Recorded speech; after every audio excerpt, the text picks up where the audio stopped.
All right, guys, this is going to be a little bit of a bonus video and what you can um, expect to happen after you start getting familiar and looking at the charts and all that. I wanted to touch on journaling just a little bit too. I use Discord. I have my own Discord channel and I put all of my trades in there. I categorize them from wins, losses, journaling emotions. It's a great place to load things up if you don't want to pay for a platform. Platforms they have like Tradezilla. Uh, there's a lot of them out there that you can use. I've never used them. I just I just don't personally. A lot of people love them. Most people love those. I'm fine with my Discord and going through price constantly. And when you journal, make sure you're journaling your wins, your losses, especially your emotions that you felt with your wins, the emotions you felt with your losses before and after, because that's going to show you how you spiral. Your emotions that you feel before you get into a trade and what happens afterwards, they all connect. So you becoming one with the charts, you need to have the awareness of what's happening when you're on the charts, where you make your mistakes and why come from your emotional spikes that happen before you enter a trade.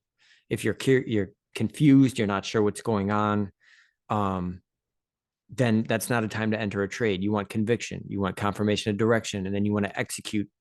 You want to execute um, like an algorithm. This step happened here, this step happened here, so I enter here. Simple as that. I know where to put my stop. I manage my risk. If I get a stop out, that's perfectly fine. Then I can go back and see, okay, where I went wrong a little bit. But we know this stuff works. So when it happens and when you win from it, that's great. But you need to be okay with losses. You need to be okay with being wrong because that's a part of what happens. Sometimes we analyze the chart so much because we're scared to be wrong that we don't realize that you could just take 10 points in the wrong direction and make millions of dollars. So it's not about being right or wrong, it's about making money and performing these tasks and executing mechanically. So that's a little rant for you, but this is a bonus video. um so paying me to wait. Once you understand the order of delivery, you can do magical things, which is very, very true. Once you understand the way the algorithm works and the way the functions happen, then you can take trades that most people would be waiting for.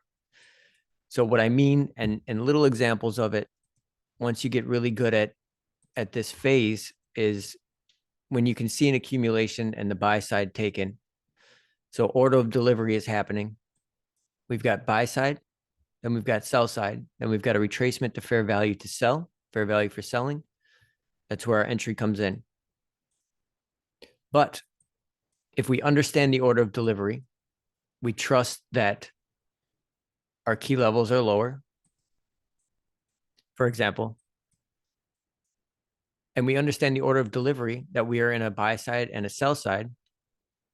We have our key levels here at the low, wicking the key levels here. At this point in time, we can say, you know what? I don't know how long it's going to take to get back up here. I'm freaking out. I'm fidgeting. I don't know what's happening. This is a 5-minute chart. That's a long time to wait. But if you understand that we need a retracement, if you understand that the next step in the order of delivery is a retracement to then expand, if you know that we need to get above 50%,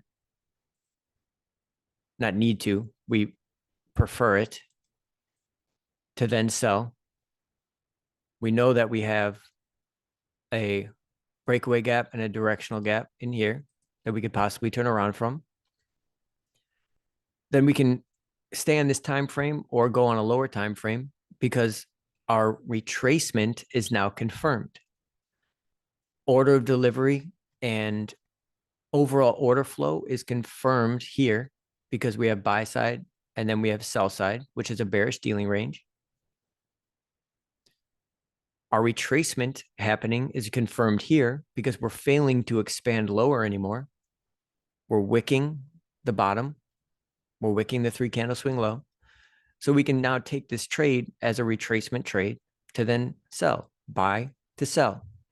That's where buying and selling the market comes in. It comes in with your understanding of what's happening in the market. Otherwise, you're just trying to sell here, you're trying to sell here because it's moving down. Now it's moving up, you're trying to buy because you're thinking, now it's reversing. So we got to take out this high, and then it stops here and you're not sure if you should sell or buy. That's where confusion comes in. That's why you don't just buy and sell every single time it moves, or every single time you see a reaction from something. It comes from the understanding of what's going on in the market. That's the magic. There's a lot of little other pieces to the algorithm, but it's just smaller versions of this, more timed, more concise versions of all of this happening all around. But the understanding is the same. So we've got order block up here. You've got all your key levels that you're ready, for it to come up to. But if we understand that this is a retracement trade to sell, because you have to have an objective every time you enter a trade. So we're wicking here. We're understanding that this is a retracement because we had a bearish dealing range form. We know it has to come to fair value. So what am I targeting? Well, if I'm entering off of this key level, then my first target is going to be failure swings, and then a key level in fair value for selling, because we could very well turn around and expand from above this 50% mark. So failure swing 50%, taking off positions here. What if it goes down there? If it's failing to expand down here and we're not breaking this low yet, that means we may need to go a little bit higher. The direction is still confirmed bearish, but we may still be in a retracement or a consolidation. You can choose to buy this as well, but you're offloading your positions in fair value for selling, because that's what institutions are doing. They're getting rid of their orders here. They're taking the bag, handing it to an unlucky person that's still buying, and then they're going off. Don't be the last person holding the bag of cash after they leave with all your money. So this understanding allows you to buy this, but not to get freaked out and confused. Until we can close above this opening price, this bearish dealing range is in play. This breakaway gap, we could hit that. This directional gap, because it's the second gap in a consecutive price run, we've got 1 gap, 2 gap, 3 gap, but I don't care about the third gap. First gap is your breakaway gap. Second gap is your directional gap. Second gap is always your retracement objective. So that's where I offload positions first, because we're most likely, you got a 90% chance it's coming up to 50%.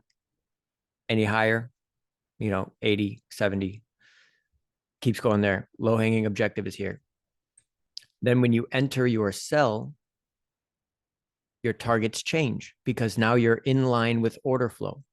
When you're in line with order flow and you take an entry, you're expecting lows to break. Opposite an opposing trade, you're not expecting this high to get broken because we're bearish. Taking a trade in order flow, you're expecting this low to be broken because we're bearish. So your targets change based off of how you're taking the trade and where you're in the order of delivery. So this is something that will click when you're here, sell side, buy side, failing to expand above here. That's a little bit of a scalp down to fair value. Once we get up here, buy side, we start showing signs that we're going to sell, but we want to buy from here. You can sell from here because we need to get back into a fair value area for buying again. So that's a little bit of a bonus of what's to come with your advancement as a trader, and when you really learn to trust and understand this stuff. So that's a little extra for you. See you in the next one.